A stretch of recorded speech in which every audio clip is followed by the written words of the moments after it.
И за 6 или за 7 път съм. Всяка година посещавам турнира. Приятно е, море има. Смесваме турнира, разсъвателните системи, по отношение на организация, настаняване и всичко. С всяка година става все по-добре. Първите години имаше малко неорганизираност, но не очакваха толкова много посетители и така със всяка следваща година става все по-добре и по-добре. По отношение на конкуренцията, какво ще кажете за нивото на играчите?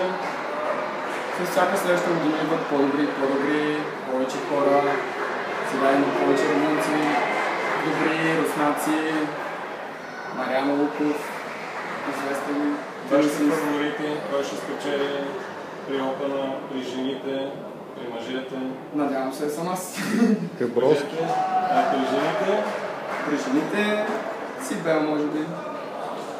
Някакви препоръки да дадете относно турнира, организация или нещо друго, което ви прави впечатление, искате да стане по-добро?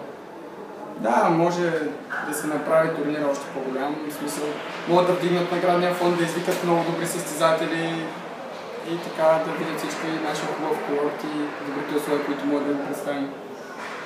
Супер! Merci много! Беше ми приятно. И на мен.